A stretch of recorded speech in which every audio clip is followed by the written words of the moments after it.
ସମସ୍ତଙ୍କୁ ନମସ୍କାର। ଆଶା କରୁଛି ସମସ୍ତେ ଭଲରେ ଥିବେ। ଅନେକ ଦିନ ପରେ ଆପଣଙ୍କ ସହ ଦେଖା କରିବାର ସୁଯୋଗ ମିଳିଲା।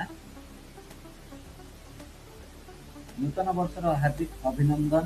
ଭଗବାନ ଆପଣଙ୍କୁ ଏବଂ ଆପଣଙ୍କର ପରିବାର ବର୍ଗଙ୍କୁ ବର୍ଷ ତମାମ ଖୁସିରେ ରଖନ୍ତୁ, ଏହା ମୋର କାମନା। ଆଜି ଆମେ ଆରକୁ ପର୍ବତମାଳାକୁ ଏକ୍ସପ୍ଲୋର କରିବା। ବିଶାଖାପାଟଣାରୁ କୋରାପୁଟ ଭାୟା ଆରକୁ ଦେଇ ଫେରିବା ସମୟର ଅଭୁଲା ସ୍ମୃତିକୁ ଆପଣଙ୍କ ସାଥିରେ ସେୟାର କରିବାକୁ ଯାଉଛି। ଚାଲନ୍ତୁ କେମିତି ଥିଲା ମୋ ଜର୍ଣ୍ଣି ତାହା ଦେଖିବା। ରାତ୍ର ସମୟରେ ମୁଁ କୈଳାସଗିରି ପାହାଡ଼ ଉପରେ ଥିଲି। ସେଠାରୁ ଗୋଟିଏ ପାର୍ଶ୍ୱରେ ସମୁଦ୍ର ଆଉ ଗୋଟିଏ ପାର୍ଶ୍ୱରେ ଟାଉନର ଦୃଶ୍ୟ ଅତି ମନୋଲୋଭ ଆପଣମାନେ ଦେଖିପାରୁଥିବେ। ପାହାଡ଼ ଉପରେ ଗୋଟିଏ ବିରାଟ ବଡ଼ ଶିବ ପାର୍ବତୀଙ୍କର ମୂର୍ତ୍ତି ଅଛି, ଯାହା ଆପଣମାନେ ଦେଖିପାରିବେ। ଏହାର ଉପରକୁ ଆସିବା ପାଇଁ ଆପଣ ଗାଡ଼ିରେ ଆସିପାରିବେ, ନହେଲେ ରୋପୱେ ମାଧ୍ୟମରେ କୈଳାସଗିରି ପାହାଡ଼ ଉପରକୁ ଆସିପାରିବେ।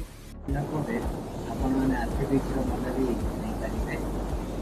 ଆଉ ଏଠାରେ ଏକ ସବମେରିନ୍ ଅଛି, ଉଡ଼ାଜାହାଜ। ଏହା ବିଷୟରେ ଅଧିକ ଜାଣିବା ପାଇଁ ମୁଁ ଡେସ୍କ୍ରିପସନରେ ଏହାର ଡିଟେଲ୍ସ ଦେଖିପାରୁଥିବେ।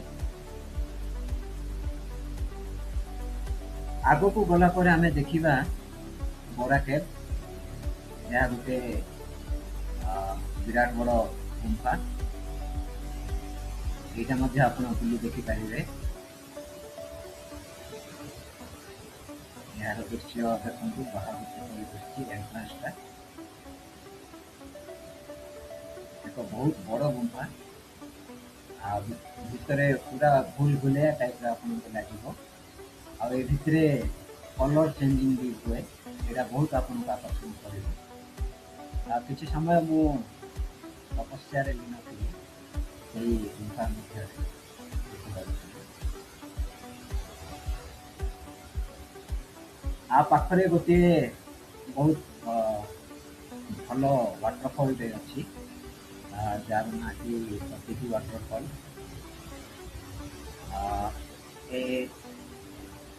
ଏଠାକୁ ଯିବାକୁ ହେଲେ ଆପଣଙ୍କୁ କିଛି ବାଟ ଗାଡ଼ିରେ ଏବଂ କିଛି ବାଟ ଟ୍ରେକିଂ କରିବାକୁ ପଡ଼ିବ। এই ୱାଟରଫଲ୍ଟି ଗୋସ୍ତାନୀ ନଦୀରୁ ସୃଷ୍ଟି। ବହୁତ ଉଚ୍ଚରୁ ପାଣି ପଡ଼େ। ଆପଣଙ୍କୁ ମଜା ଲାଗିବ এই ୱାଟରଫଲ୍ ଦେଖିବା ପାଇଁ।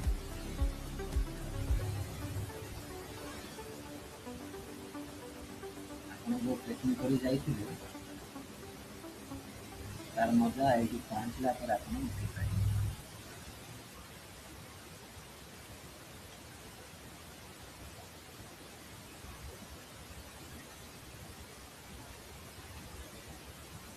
ତ ୱାଟରଫଲ୍ ଦେଖିଲା ପରେ ଆମେ ଆଗକୁ ଭେଲି ଆଡ଼କୁ ଯିବା, ରାସ୍ତାର ମଜା ନେବା। ଏଇଠୁ ଆମର ଆଗକୁ ପର୍ବତ ରାସ୍ତା।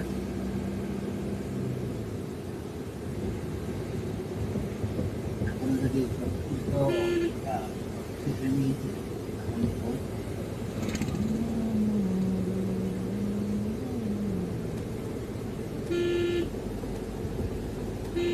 ରାସ୍ତାର ଉଭୟ ପାର୍ଶ୍ୱରେ କଫି ବଗିଚା, ତା ସହିତ ପରିମିତ ଗଛ ଆପଣଙ୍କୁ ଆପଣଙ୍କର ମନ ମୋହିବ। ରାସ୍ତାର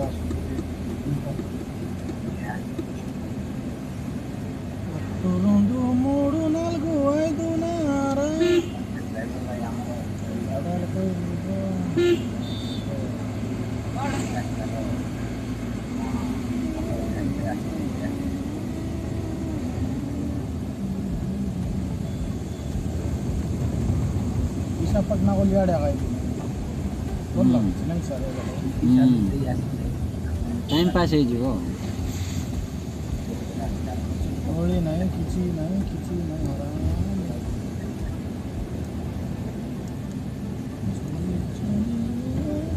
ରାସ୍ତାର ଉଭୟ ପାର୍ଶ୍ୱରେ ଛୋଟ ଛୋଟ କୁଡ଼ିଆ ଯାକ ଅଛି,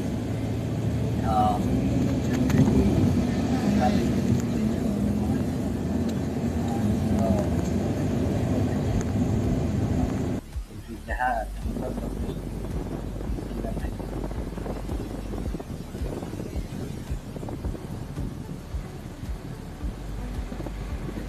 ବର୍ତ୍ତମାନ ତ ସବୁ ଖାଲି ଅଛି। ସେଠାରେ କଫି କିଣିପାରିବେ, ମସଲାଜାତ ଦ୍ରବ୍ୟ ସବୁ କିଣିପାରିବେ,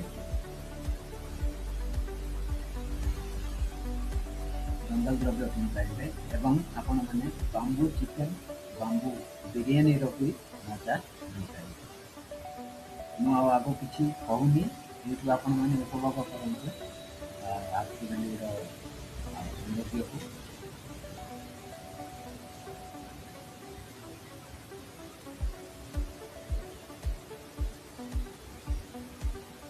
ଆପଣଙ୍କୁ ଗୋଟିଏ ଭ୍ୟୁ ପଏଣ୍ଟ ମିଳିବ, ସେଇଠୁ ଏହି ଦୃଶ୍ୟ ଆପଣମାନେ ଦେଖିପାରିବେ।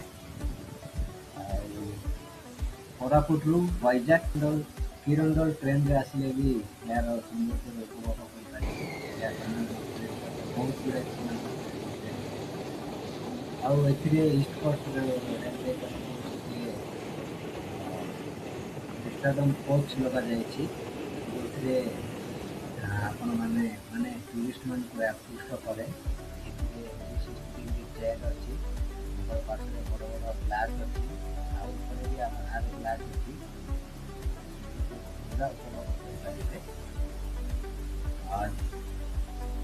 ଭିଡ଼ିଓଟି ଭଲ ଲାଗିଥିଲେ ଗୋଟିଏ ଲାଇକ୍ କରିବାକୁ ଭୁଲିବେ ନାହିଁ ଏବଂ ଏହିଭଳି ଭିଡ଼ିଓ ସବୁ ଆଗକୁ ଦେଖିବା ପାଇଁ ମୋ ଚ୍ୟାନେଲକୁ ସବସ୍କ୍ରାଇବ୍ କରି ପାଖରେ ଥିବା ବେଲ୍ ଆଇକନ୍କୁ ପ୍ରେସ୍ କରିବେ, ଯାହାଫଳରେ ଆପଣମାନେ